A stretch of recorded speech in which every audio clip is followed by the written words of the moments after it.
계시록의 말씀을 주님께서 열어주실 줄 믿습니다. 성령님 우리의 눈을 열어주시고 말씀으로 말씀이 풀어지게 하시고 또 이 시즌에 우리가 들어야 될 주님의 음성으로 주님께서 풀어주실 줄 믿습니다. 십자가를 선포하며 예수님의 이름으로 기도합니다. 아멘. 요한계시록 오늘 11번째 시간입니다. 오늘은 이 4장에 나오는 마지막 부분인데요. 네 생물과 그다음에 24 장로들이 경배하는 그 내용에 대해서 함께 좀 보기 원합니다. 지난주에는 우리가 이제 천사론 기억나십니까? 그래서 그룹과 또 스랍 그리고 우리가 이제 아는 또 천사들이 이렇게 쭉 있죠. 앞으로 계시록에도 또 다른 천사들이 나옵니다. 그러나 이제 역할들이 다르기 때문에 역할을 통해서 그 천사들의 이제 우리가 부르심과 의미를 좀 이해할 수가 있습니다. 오늘은 이 천사들 그룹들의 경배, 네 생물은 이제 그룹이기 때문에 이 케루빔이죠. 이 천사들의 하는 일은 무엇이었냐면 하나님의 보좌를 보좌하고 하나님의 영광을 운반하는 자들이 바로 이 그룹 천사들이었습니다. 그래서 오늘은 이 천사들을 통해서 하나님이 이제 경배하게 하시는 내용들이 있는데 그 내용들을 좀 함께 살펴보려고 하는데요. 이걸 살펴보면서 성경 전체에 나오는 그 천사들의 경배가 어떤 의미가 있는지를 좀 함께 보려고 합니다. 그래서 그 내용의 핵심이 뭐냐 따라하겠습니다. 예언적 경배 또는 예언적 중보. 이게 이제 어떤 의미인지를 같이 좀 살펴보려고 합니다. 이사야서 6장 우리가 천사들의 경배하면 떠오르는 가장 이제 첫 번째 장면이 뭐냐면요. 이사야서 6장에 보면 이제 스랍들이 경배하는 내용입니다. 자, 6장 이사야서 1절부터 3절을 먼저 좀 보겠습니다. 시작. 우시야 왕이 죽던 해에 내가 본즉 주께서 높이 들린 보좌에 앉으셨는데 그의 옷자락은 성전에 가득하였고 스랍들이 모시고 섰는데 각기 6날개가 있어 그 둘로는 자기의 얼굴을 가리었고 그 둘로는 자기의 발을 가리었고 그 둘로는 날며 서로 불러 이르되 거룩하다 거룩하다 거룩하다 만군의 여호와여 그의 영광이 온 땅에 충만하도다 하더라. 이것이 이제 우리가 가장 잘 알고 있는 천사가 경배하는 모습입니다. 이 스랍들의 경배의 핵심을 보면 거룩하다 거룩하다 거룩하다. 그래서 어떤 학자들은 뭐 삼위일체 하나님께 드리는 고백이다 또는 뭐 여러 가지 의미가 있지만 중요한 것은 이제 하나님의 성품 거룩하심 우리와는 구별되어져 계시다라는 것이죠.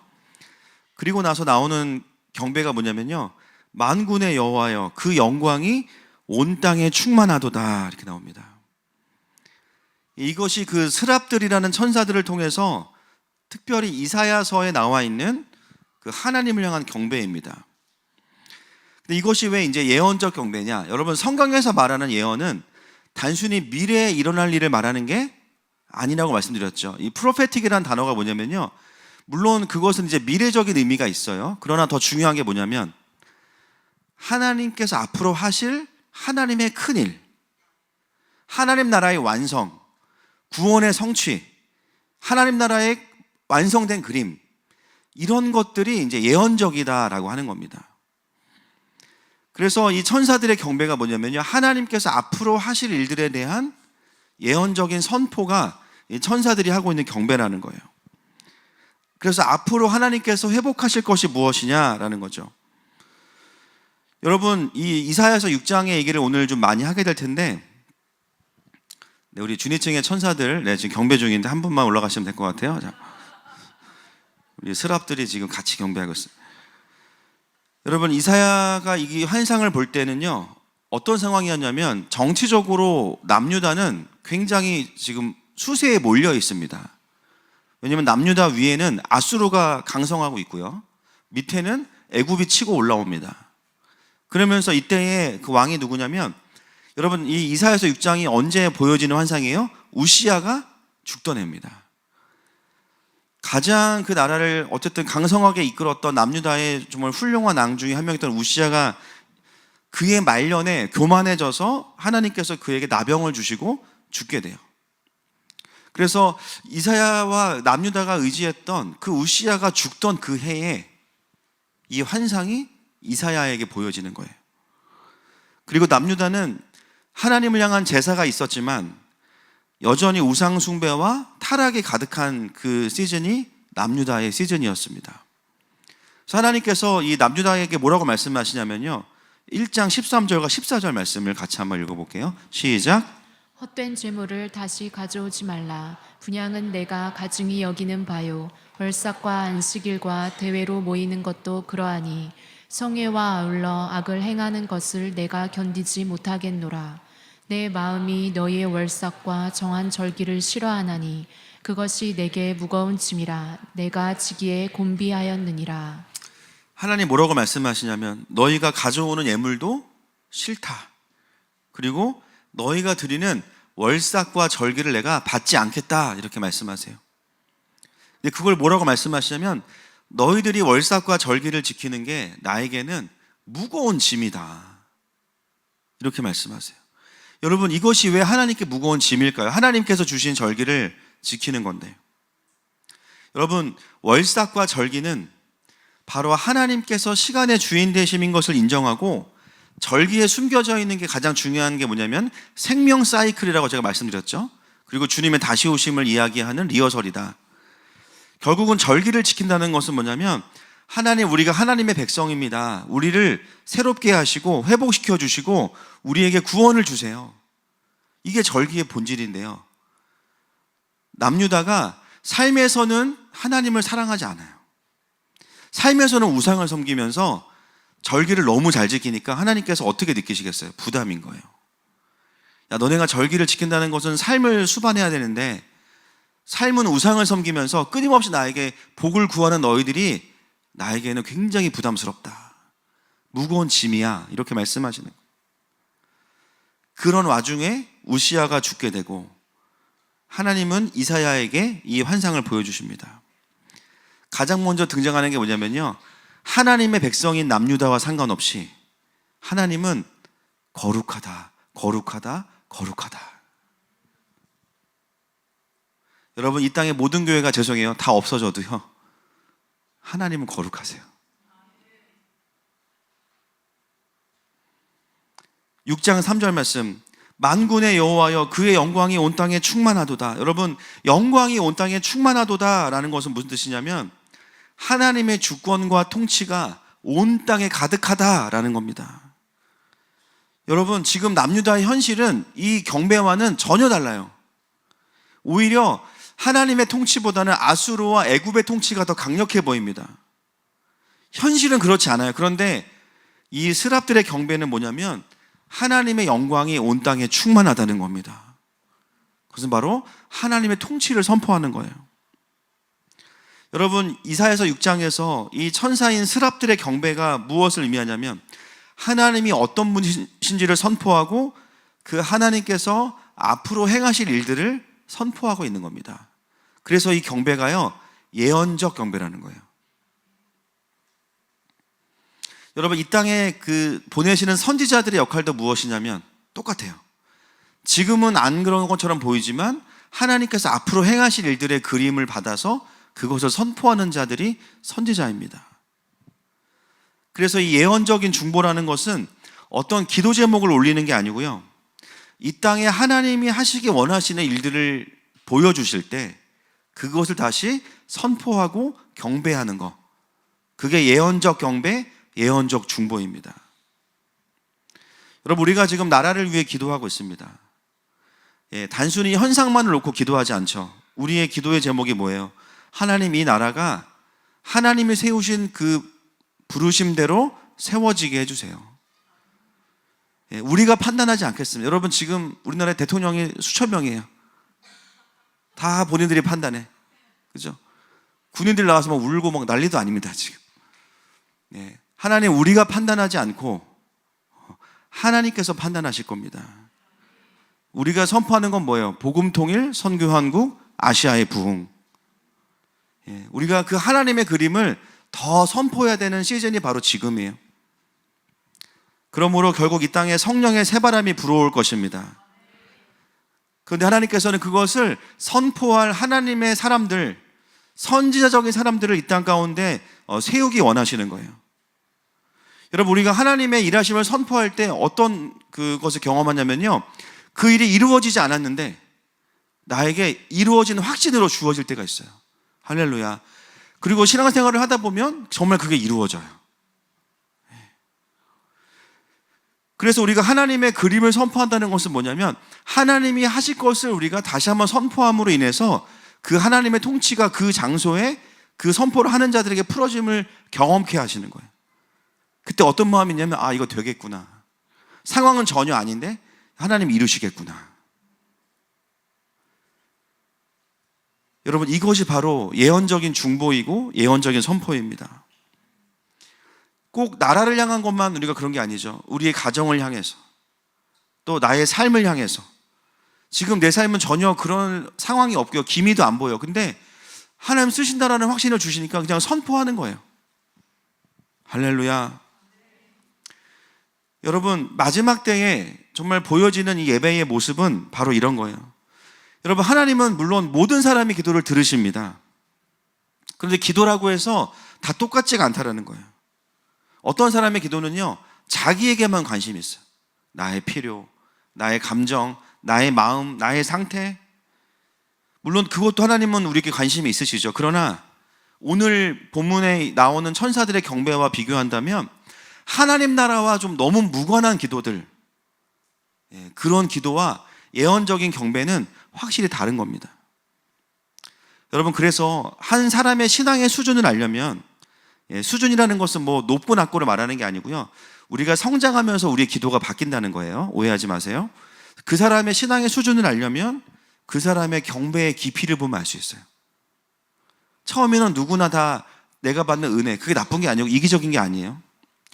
그 하나님을 경험하는 시간을 지나고 나면 그 다음부터는 뭐냐면요, 이제는 내가 아니고 하나님께서 원하시는 거, 그게 가장 좋은 것이라는 것을 알았기 때문에 하나님의 나라를 구하기 시작합니다. 여러분, 그때 더 강력한 하나님의 통치가 풀어지고 하나님의 뜻이 이루어지는 줄 믿습니다.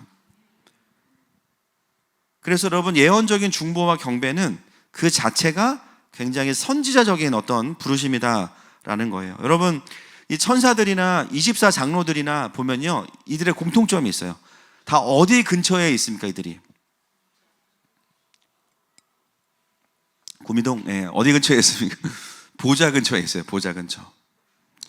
여러분, 친밀함과 하나님의 그림을 보는 거는 같은 거예요. 이들이 어디서 그걸 보냐면 보좌 곁에서 보는 겁니다. 왜요? 보좌 근처에 있다는 것은 뭐냐면 하나님의 다스리심 근처에 있는 거예요. 멀리 있는 사람과의 차이점 보이는 거죠. 하나님 뭘 하시겠구나, 이런 마음이 있으시구나 라는 것을 깨닫는 거예요. 여러분, 모세를 보십시오. 모세가요, 어떻게 그 하나님의 전략과 지혜와 성품들이 풀어졌어요? 모세는 어떤 훈련을 받은 게 아닙니다. 뭐 했냐면 날마다 회막 안에 있었어요. 하나님을 대면했어요. 그리고 사사건건 하나님과 토의했어요. 하나님께 여쭤봤어요. 그러면서 그에게 어떤 것이 펼쳐졌냐면 하나님의 보좌 가까이, 굳이 말로 표현하면 그런 시간들이 있었기 때문에 모세가 하나님 나라를 풀어내는 리더로 세워질 수가 있었던 것입니다. 여러분, 하늘마음교회 예배가 하나님께서 주신 은혜가 있고 힘이 있는 이유 중에 하나가 뭐냐면요, 물론 우리 임전사의 목소리 커요. 그렇죠? 물론 우리 인도자들 예배도 잘합니다. 그러나 그런 기름 부으심도 있지만 더 중요한 게 뭐냐면 저희의 예배는 경배이기 때문이에요. 그리고 우리 어떠함이 아니에요. 그렇죠? 주여, 나는 오늘도 넘어집니다, 오늘도 연약합니다, 이런 찬양보다는, 그것도 해야 되지만, 그것도 있지만 사실은 하나님 나라를 선포하기 때문에 그 안에서 일어나는 영적인 어떤 일어나는 것들이 있다는 거죠. 그래서 우리가 하는 찬양 때 뭐가 있어요? 뭐 경배의 대로 모든 교회들 모여 각자의 자리에 서서 경배의 대로에 정렬되네, 하나님 나라 임하소서, 그리고 뻑하면 마라나타, 할렐루야. 주님이 안 오실 수가 없어요. 그렇죠? 여러분, 이런 게 뭐냐면 이런 게 다 예언적인 선포예요. 예언적 중보이고. 여러분, 우리 교회 임내송, 주 영광 여기 임하사 열방 향해 그 빛 비추소서. 여러분, 일주일 동안 사단한테 시달리고 낙심하고 왔는데 나를 주님이 쓰실까? 예배의 시작이 뭐예요? 주님의 영광과 열방이에요. 그때 어떤 마음이 일어나냐면 내 안에 영이 살아나는 거예요. 뭔가 내가 패배한 것 같고 현실에 묶인 것 같은데 눈이 확 밝아지는 거예요. 여러분, 진짜 피로 회복제는 약국에 있죠. 진짜 부흥은 하나님의 보좌 앞에 있습니다.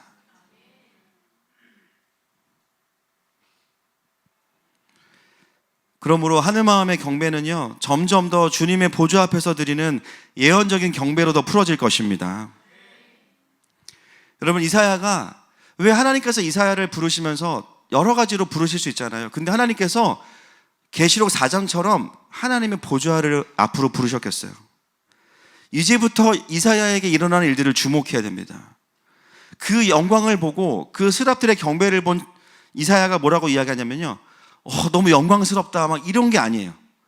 화로다, 망하게 되었도다, 죽게 되었도다. 왜냐하면 하나님의 임재와 영광을 보는 순간, 거룩하신 하나님을 보는 순간 인간은 본능적으로 뭘 깨닫냐면 자신의 부정함을 깨닫습니다. 지금 남유다가 문제가 아니라 내가 죽게 됐다는 거예요. 자, 6절과 7절 그때에 이 스랍이 어떻게 하는지 보겠습니다. 시작. 그때에 그 스랍 중에 하나가 부젓가락으로 제단에서 집은 바 핀 숯을 손에 가지고 내게로 날아와서 그것을 내 입술에 대며 이르되 보라, 이것이 내 입에 닿았으니 내 악이 제하여졌고 내 죄가 사하여졌느니라 하더라. 여러분, 거룩하신 하나님을 찬양하고 나서 제일 먼저 경험한 게 뭐냐면 자신이 거룩해지는 거예요. 여러분, 하나님의 성품을 선포하잖아요. 그럼 그 성품과 연결되어 있는 내가 회복돼요. 이제부터 이사야는 하나님의 거룩하심을 전해야 되는 사람인데 하나님이 제일 먼저 하신 일은 이사야를 거룩하게 하신 겁니다. 여러분, 예언적인 경배, 예언적인 중보 안에 들어가는 것은 그냥 계속 찬양한다는 얘기가 아니에요. 그 하나님의 보좌 앞에 들어가서 내가 먼저 그 하나님의 성품을 경험하고 그 묶임들이 풀어지고 회복된다는 것입니다. 그래서 여러분, 진짜 우리가 리바이벌, 진짜 살아나는 걸 경험하고 싶다면 나의 어떠함을 기도하는 게 아니라 하나님의 하나님 되심을 선포하는 거예요. 물론 우리의 그런 회복의 기도도 주님이 응답하세요. 주님, 저 우울증이 있어요, 살려주세요. 저 기쁨을 주세요. 저 잠을 못 자요, 잠을 주세요. 응답이 있어요. 건강을 주세요. 응답이 있어요. 그러나 진짜 본질적인 회복은 어디에서 있냐? 하나님의 성품과 그분의 나라를 선포할 때 본질적인 회복이 있습니다. 우울함의 근원이 사라지는 거예요. 내가 잠을 잘 수 없게 만드는 근본적인 묶임이 끊어지는 겁니다. 왜요? 하나님의 통치가 나에게 그냥 풀어지기 때문이에요. 그래서 예배 중에 예배가 경배예요. 경배. 오늘도 이 경배 가운데 이미 주님께서 일하시는 줄 믿습니다. 자, 8절 말씀 같이 보겠습니다. 시작. 내가 또 주의 목소리를 들으니 주께서 이르시되 내가 누구를 보내며 누가 우리를 위하여 갈꼬 하시니 그때에 내가 이르되 내가 여기 있나이다, 나를 보내소서 하였더니. 제가 이 본문을 왜 이사야가 보좌 근처에 있다라고 해석을 하냐면 물리적으로는 아닐 수도 있지만 보세요. 주님이 혼자 하시는 독백을 물론 주님이 크게 말씀하셨겠죠. 마이크에 대고, 그죠? 근데 이사야가 듣게 말씀하셨어요. 그러니까 주님이 지금 어떻게 하시는 거예요? 너가 가라 하와이를 하시는 게 아니에요. 그죠? 혼자 말씀하시는 것처럼 주께서 이르시되 내가 누구를 보내며 누가 우리를 위하여 갈고, 여기에 이제 눈물이 딱 들어가 있죠. 하나님의 탄식을 이사야가 들은 거예요.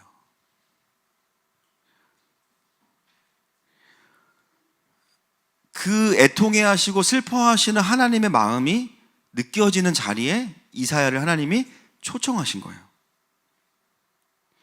여러분, 방금 이사야는요, 하나님의 그 정결케 됨을 경험했고요. 그 다음은 뭐냐면 하나님께서 슬퍼하시는 마음이 느껴졌습니다. 이사야 어떤 사람이에요? 예.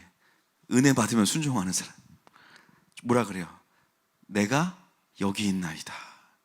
쟤를 보내소서가 아니고 내가 여기 있나이다. 나를 보내소서. 여러분, 이 고백은 아담이 드렸던 고백인데 아담이 놓친 고백이죠. 하나님이 아담 부르시면 주님 제가 여기 있습니다 했었는데 어느 날 도망갔잖아요. 그렇죠? 두려워서 피하였나이다. 이사야는 뭐예요? 정결케 된 다음에 두려움이 없어지니까 주님 제가 여기 있습니다. 보낼 만한 시거든 웬만하면 나를 써주세요. 여러분, 하나님의 보좌 앞에서는요 개인의 회복이 있고요, 또 한 가지가 뭐냐면 그 사람의 부르심이 풀어지는 거예요. 이게 다 예언적 경배 안에서 일어나는 일들입니다. 여러분 생각해 보시면 여러분의 인생에서 하나님을 만나거나 중요한 어떤 돌파들이 있거나 부르심이 깨달아질 때는 대부분 다 아마도 예배하실 때였을 거예요. 공동체로 예배하든지 개인적으로 예배하든지 하나님과 깊은 친밀함 안으로 들어갔을 때 거기서 나를 향한 하나님의 뜻이 풀어져요. 나를 향한 하나님의 마음이 거기서 풀어지는 거예요. 그래서 이런 일들이 자체가 예언적인 경배와 중보 안에서 일어나는 겁니다. 자, 9절과 10절 보겠습니다. 시작. 여호와께서 이르시되 가서 이 백성에게 이르기를 너희가 듣기는 들어도 깨닫지 못할 것이요 보기는 보아도 알지 못하리라 하여 이 백성의 마음을 둔하게 하며 그들의 귀가 막히고 그들의 눈이 감기게 하라. 염려하건대 그들이 눈으로 보고 귀로 듣고 마음으로 깨닫고 다시 돌아와 고침을 받을까 하노라 하시기로.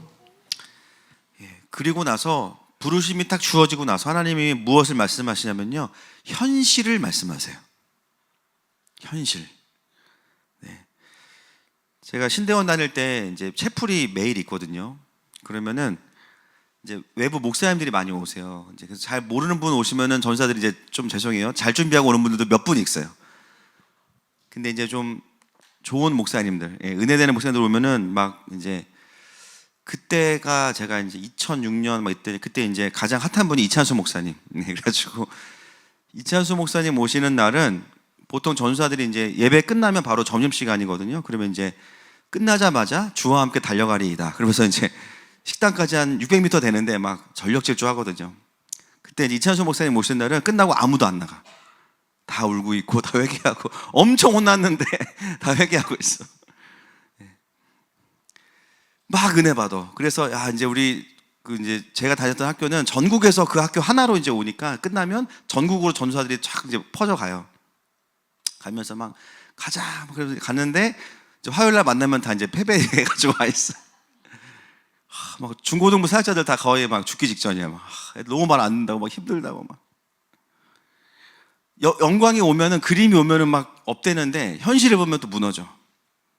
여러분 오늘 이 이사야서 6장 9절과 10절에 보면요, 하나님의 영광이 거룩이 온 땅에 충만하다고 말하는데 하나님 말씀하시는 거예요. 현실은 그렇지 않을 거라는 거예요. 내가 너를 보낼 건데 네가 아무리 얘기해도 안 들을 거야.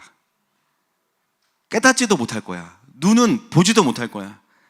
왜냐하면 내가 이 백성의 마음을 둔하게 만들었기 때문이야. 여러분, 현실을 본다고 해석이 되는 게 아니에요. 하나님이 가르쳐 주셔야 됩니다. 여러분, 이 해석이 없잖아요. 그럼 이사야는 어떻게 느끼겠어요? 나 주님이 보내셨는데 왜 아무도 회심을 안 해? 아무도 회개를 안 해? 막 마음이 무너져 막. 근데 주님 말씀하시는 거예요. 네가 가서 할 텐데 돌아오지 않을 거야. 네가 아무리 떠들어도 그들은 엉뚱한 소리 할 거야. 언제까지? 11절 12절 보겠습니다. 시작. 내가 이르되 주여 어느 때까지니까 하였더니 주께서 대답하시되 성읍들은 황폐하여 주민이 없으며 가옥들에는 사람이 없고 이 토지는 황폐하게 되며 여호와께서 사람들을 멀리 옮기셔서 이 땅 가운데에 황폐한 곳이 많을 때까지니라. 자, 언제까지인지도 다 얘기해 주세요. 여러분 사역을 할 때 최대한 하나님께 정확히 들으셔야 됩니다. 할렐루야. 하나님께 듣지 않고 사역하면 낙심하기 딱 좋아요. 언제까지인지 다 말씀하시니까 어떻게 돼요? 버틸 힘이 생기잖아요. 그렇죠? 결국 이 백성은 망하고 포로가 돼야 그때 알게 될 거야. 좀 슬픈 이야기죠. 여러분, 하나님 나라를 아무리 말해줘도요, 듣지 못하고 깨닫지 못하는 분들이 있어요. 아직 하나님의 때가 안 된 거예요. 물론 우리가 말주변이 부족할 수도 있고 우리가 너무 화를 내서 그럴 수도 있고 여러 가지 이유가 있을 수 있지만 그걸 넘어서서 아직 그 사람의 때가 안 된 거예요. 사역을 하면서 우리가 깨닫는 것은 무엇입니까? 준비가 됐다 안 됐다를 내가 판단할 수 없다는 거예요. 야, 이 사람은 진짜 안 될 것 같은데 뭐 너무 빨리 하나님 만나고 막 바뀌고, 이분은 성품도 좋고 다 좋은데 야, 주님 만나기 이렇게 어렵냐? 우리가 판단할 수 있는 게 아니라는 거예요. 우리가 전하는 내용이 틀렸거나 잘못돼서가 아니라는 거예요. 여러분, 많은 사람들이 떠든다고 그게 진리입니까? 아니죠. 하나님께서 말씀하셔야 진리인 겁니다. 그들이 듣지 않는 것은 그들이 옳아서가 아니에요. 하나님이 듣지 못하게 눈과 귀를 막으셨기 때문이에요. 그 말은 뭐냐? 때가 되면 눈과 귀를 여신다는 거예요. 중요한 거는 하나님의 징계의 때가 있다는 것을 받아들여야 선지자들은 낙심하지 않는 겁니다. 어쩌면 이사야는 이 얘기를 들으면서 막 은혜 받고 영광스럽다가 갑자기, 아니 그러면 저를 왜 부르셨냐고. 현실이 이럴 것 같으면 그 직전에 부르시지, 망하기 직전에. 지금부터 고생하라고? 근데 그 다음 말씀이 13절이에요. 같이 보겠습니다. 시작. 그 중에 10분의 1이 아직 남아있을지라도 이것도 황폐하게 될 것이나 밤나무와 상수리 나무가 배임을 당하여도 그 그루터기는 남아있는 것 같이 거룩한 씨가 이 땅의 그루터기니라 하시더라. 아멘. 네, 그루터기에 대해서 말씀하십니다. 온 땅에 가득한 하나님의 영광이 하나님의 최종적인 그림이지만 지금은 어떤 시즌이냐? 미안한데 그루터기만 남아있는 거야. 이게 팩트야. 근데 그걸 뭐라고 부르냐면 거룩한 씨 이렇게 부릅니다. 그래서 이사야는 하나님의 음성을 예언적 중보와 예배 가운데 들었기 때문에 낙심하지 않고 사역을 감당하는데요. 여러분, 남유다가 멸망하는 그 시즌 가운데 이사야가 사역했거든요. 여러분, 이사야서를 읽어보세요. 잠이 잘 오죠? 이사야서를 읽어보세요. 이사야서의 별명이 뭡니까? 구약의 계시록이에요. 이사야서에 천년왕국과 새하늘과 새 땅까지 다 들어있어요. 이사야서를 읽어보면 구루터기만 가지고 사역하는, 낮은 마음으로 사역하는 그런 패배의식이 아니라 열방을 향한 심판과 경고가 다 들어있어요. 여러분, 말 그대로 이사야는요, 구루터기만 남아있다는 것을 알았지만 하나님의 완성된 그림을 가지고 있었기 때문에 그가 전했던 메시지는요, 하나님 나라의 완전한 그림을 다 이야기한 겁니다. 자기 나라는 망해가는데 이웃 나라를 심판하는 메시지를 막 선포해요. 너네 회개하지 않으면 망할 거야. 지금 아무도 이사야의 메시지에 귀 기울이는 사람이 없어요. 그런데 이 일들은 앞으로 일어날 일들이에요. 할렐루야. 완성된 하나님 나라의 그림들이고 그 그림들은 그냥 이루어지고 있습니다. 여러분, 이게 뭐예요? 스랍들이 했던 경배가 이사야에게 풀어진 겁니다. 여러분, 이사야가 했던 사역 중에 정말 귀한 게 있었죠. 히스기야를 멘토링해서 아수르를 이기게 했어요. 그에게 강력한 믿음을 전달해 주었잖아요. 여러분, 사실 우리의 삶을 보면요, 똑같습니다. 아니, 하나님 내 삶 가운데 이런 그런 영광스러운 그림을 막 주셨는데 오늘 내 삶은 설거지, 오늘 내 삶은 알바, 오늘 내 삶은 아무도 안 불러. 카톡으로 오는 거 다 스팸이야. 그렇죠? 뭐 화제보 막 이런 것만 오는 거예요. 근데 그 하루하루를 살게 했던 힘은 어디서 오는가? 경배 가운데 풀어졌던 하나님 나라의 완전한 그림, 나를 그렇게 부르시는 하나님의 완전하심. 오늘 내가 뭘 하느냐가 나의 가치를 결정하는 게 아니에요. 이사야에게 보였던 것은 뭐냐면 그루터기밖에 없어요. 이거 언제 자랄 거냐고, 이게 밤나무 상수 언제 자랄 거냐고, 이거. 근데 하나님 뭐예요? 새하늘과 새 땅을 보여주시죠. 선지자적인 사람들은 그런 사람들입니다. 언약러들은 그런 사람들이에요.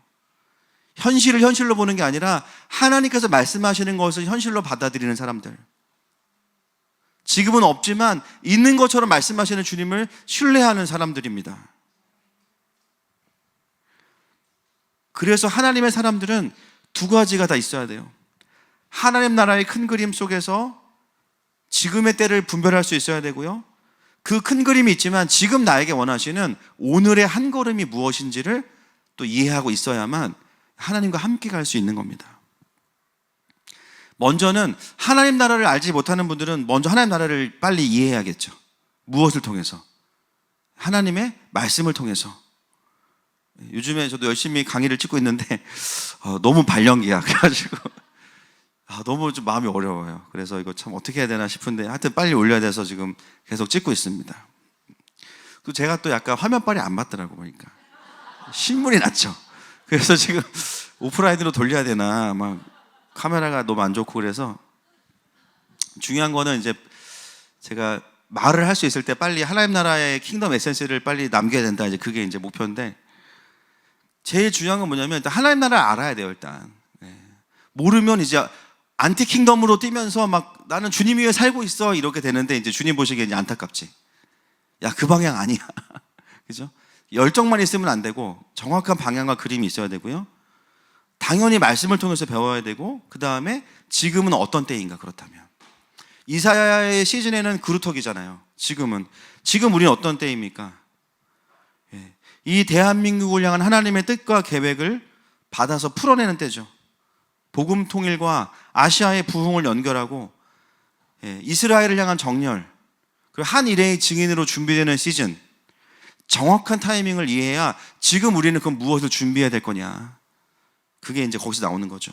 그래서 여러분 우리가 다음 세대들에게 어떤 뭔가 비전을 결정할 때도 비저닝이라고 하는데 그걸 할 때도요 잘하는 거를 해 이게 아니라 하늘에서부터 점점 그림을 포커싱을 하는 거예요. 하나님의 큰 그림 하나님의 역사, 대한민국, 2024년, 앞으로 하나님이 하실 일들, 그 그림 안에서 지금 이 아이에게 주시는 감동을 따라서, 그 다음에 이제 은사나 이런 것들을 같이 적용해서 넌 이게 좋을 것 같아. 그렇게 분별을 하는 겁니다. 여러분, 대한민국도 지금 큰 진통과 또 진동 가운데 있지만, 저는 이사야 때에 비하면 엄청난 희망이 있다고 믿습니다. 그루터기만 있는 게 아니고요. 나무들이 보여요. 할렐루야. 나무들이 보이고 이번에 보니까 정말 깨어난 분들이 많아요. 이제는 그냥 언론이 막 세뇌하는 대로 막 휘둘리고 이러지 않고 정말 이렇게 들여다보는 사람들이 있어요. 그래서 여러분 지금 이 대한민국은 뭐 정치적으로는 뭐 보수와 진보 뭐 그럴 수도 있죠. 그런 부분도 있어요. 그러나 결국은 킹덤과 안티 킹덤일 거예요. 아멘이십니까? 네. 보수도 보수가 아니고 진보도 진보가 아니야 보니까 그죠? 그냥 우리의 핵심은 뭐냐? 킹덤과 안티 킹덤이에요. 이 나라를 향한 하나님의 뜻을 이루어가는 사람들로 정렬될 것입니다. 하나님 그것을 위해서 지금 이 나라를 흔들고 계신 거예요. 놀라운 것은 뭐냐면 이것을 이전부터 전혀 그런 기미가 없을 때부터 나라에 대한 마음을 받아서 국가재단을 세우고 선포해왔던 많은 무명의 중보자들이 이 땅 가운데 계속 있었어요. 할렐루야. 그런 분들이 이사야 같은 분들이에요. 지금은 뭐예요? 다니엘들이 일어나는 시즌입니다. 할렐루야. 이제는 그 하나님 나라의 구조를 세우는 자들이 일어나는 시즌이에요. 여러분 이 모든 개인의 회복과 부르심과 현실에 대한 해석들이 다 어디서 풀어지냐? 스랍들의 경배, 예언적 중보에서 풀어진 거예요. 자, 신약 하나만 더 보겠습니다. 원리를 가르쳐 드리기 때문에 좀 예를 들어 드리는 거예요. 누가복음 2장 13절, 14절 시작. 호련히 수많은 천군이 그 천사들과 함께 하나님을 찬송하여 이르되 지극히 높은 곳에서는 하나님께 영광이요 땅에서는 하나님이 기뻐하신 사람들 중에 평화로다 하니라. 자, 여러분 예수님이 탄생하실 때 이제 다음 주가 성탄절이잖아요. 이때에도 천사들이 경배를 해요. 근데 경배의 내용이 달라요. 그죠? 지극히 높은 곳에서는 하나님께 영광이요 땅에서는 하나님이 기뻐하신 사람들 중에 평화로다. 여러분, 무조건적인 평화가 아니에요. 어떤 사람들 중에, 그렇죠, 선택받은 자, 구원받은 자들입니다. 천사들이 그걸 경배하는 거예요. 여러분, 예수님께서 이 땅에 오셔서 이제는 구원의 사역이 완성되어지는 것이 무엇이냐? 하나님의 영광이 온 땅에 풀어지는 때가 시작된 겁니다. 그러면서 하늘의 영광이 올려 퍼지고요. 그리고 구원받게 된 자들에게는 이제는 하나님의 샬롬이 풀어진다라는 거예요. 그래서 이 천사들의 경배는 앞으로 임하게 될 하나님 나라에 대한 그림들이 예언적인 선포와 중보로 풀어지게 된 겁니다. 그리고 그 일들이 열방에 성취된 거예요. 자, 이제 여러분 계시록 4장 8절 보겠습니다. 이제 같이 읽겠습니다. 시작. 내 생물은 각각 6날개를 가졌고 그 안과 주위에는 눈들이 가득하더라. 그들이 밤낮 쉬지 않고 이르기를 거룩하다 거룩하다 거룩하다 주 하나님 곧 전능하신 이여 전에도 계셨고 이제도 계시고 장차 오실 이시라 하고. 아멘. 여러분, 거룩은요, 이제는 무엇을 통해서 오냐면 예수님의 보혈을 통해서 옵니다. 아멘이십니까? 나의 의로움이 아니에요. 율법을 지켜서 하는 의로움이 아니에요. 예수님의 보혈을 우리를 거룩하게 하시고, 그 다음에 선포가 뭐예요? 전에도 계셨고 이제도 계시고 장차 오시리. 마지막 때에 선포돼야 되는 내용의 경배가 이거라는 거예요. 이제는 그분은 모든 시간의 주관자이시다. 특별히 사도 요한에게는 도미티안의 핍박 속에서 결국 그분은 오실 거야. 그것이 바로 마라나타의 신앙입니다. 우리가 이 땅에서 받는 모든 어떤 수모와 수치와 어려움들과 자발적인 권리 포기와 이런 것들을 할 수 있는 근원이 뭐예요? 그분이 오시기 때문이에요. 이 땅에서의 인생이 다가 아니기 때문이에요. 그래서 마라나타의 신앙을 포기하는 것은 교회가 생명을 포기하는 겁니다. 여러분, 지금 대한민국의 신학은요, 이 종말론에 있어서 굳이 이름을 네이밍하자면 무천년주의가 이제 대부분의 신학교들이 가르치고 있는 내용들이에요. 무천년주의는 뭐냐? 천년왕국이 없다는 게 아니고요, 지금이 천년왕국이라는 거예요. 예수님이 부활하시고 승천하시고 나서부터 쭉 천년왕국이고, 뭐 천년왕국은 그러니까 없겠죠, 당연히. 그리고 예수님이 오시면 그냥 바로 끝난다.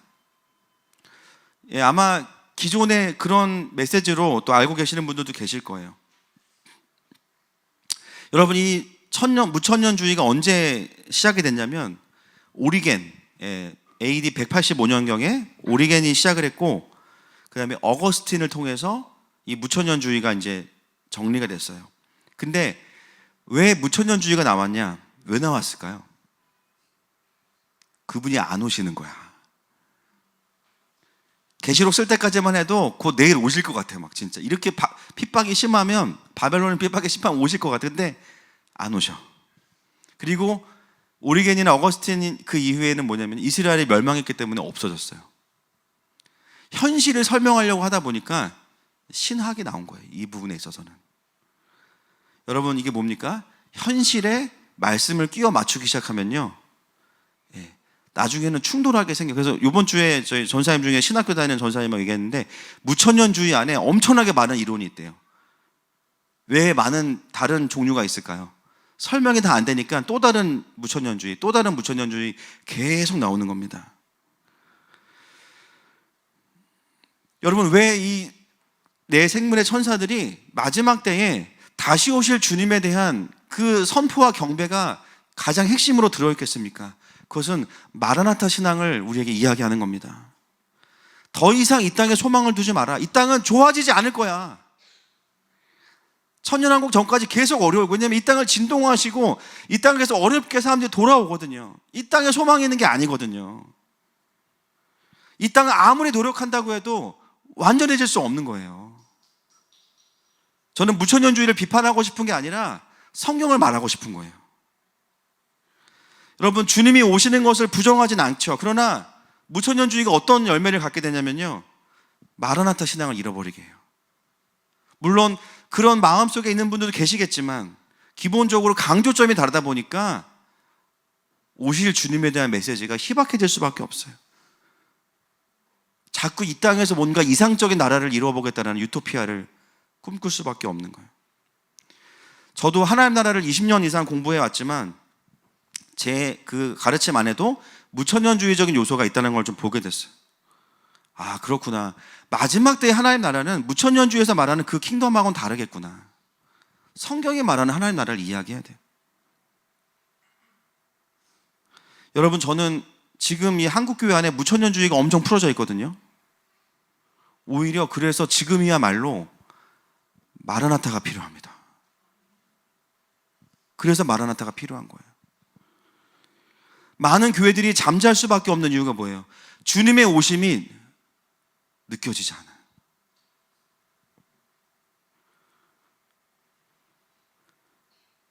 열방에, 대한민국에 일하시는 하나님이 잘 안 보여요. 왜냐하면 이것이 마지막 때로 가는 과정 가운데 있다고 느끼지 않으니까 그냥 하나의 정치 해프닝이에요. 그냥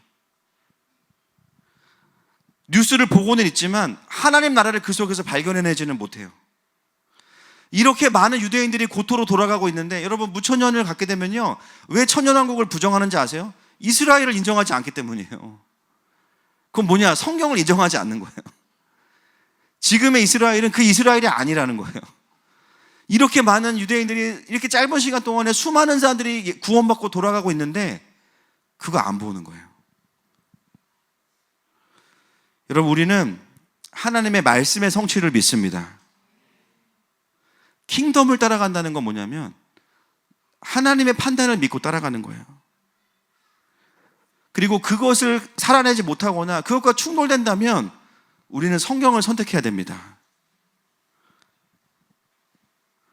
그래서 여러분, 우리 안에 진짜 마지막 때에 하나님의 말씀에 대한 진짜 겸손함이 필요해요. 제가 늘 말씀드리잖아요. 청개구리의 영이 빠져야 된다고. 청개구리 영이 빠져야 돼. 교회가 막 동성애 차별금지법과 싸워야 됩니다. 그럼 막 이런 분이 왜 그것만 얘기해? 이런 것도 있잖아. 맞아요. 맞는 말이에요. 그러면 그분은 동성애 차별금지법도 싸워야 되고 그것도 싸우시는 게 맞는 거예요. 근데 그것도 안 싸우고 이것도 안 싸운다는 건 뭐냐면 그냥 이걸 못하게 하는데 그 워딩을 사용할 뿐이에요. 이게 청개구리 영입니다.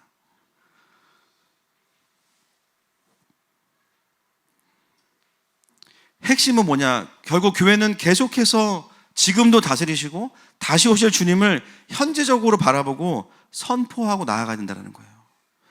여러분, 마라나타의 고백이 없으면요, 오늘 나에게 있는 묶임들을 이길 수가 없습니다. 자꾸 그 사이가 길어져요. 그러면 어떻게 돼요?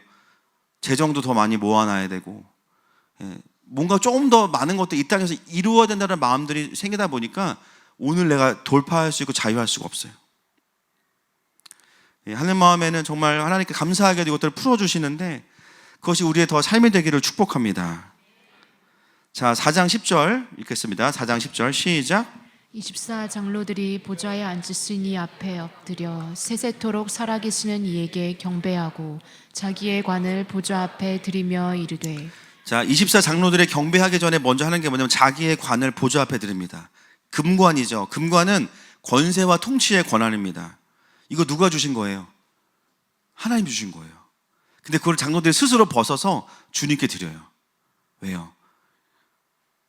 이긴 자로서의 영광은 내가 취하지만 내가 다스리지 않겠다는 거예요. 스스로 나에게 주어진 권세를 포기하고 주님께 드리는 거. 이걸 우리는 뭐라고 부르냐면 주대심이라고 부릅니다. 내가 할 수 있어. 자유해. 해도 돼. 지옥에 안 가. 그러나 주님, 나의 모든 결정권을 주님께 드립니다. 벗어서 드리는 거예요. 아까운 게 아니에요. 원래 주님 거예요.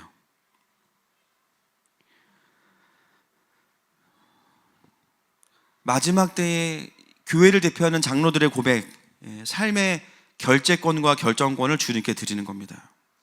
그리고 하는 고백이 4장 11절 마지막 말씀입니다. 시작.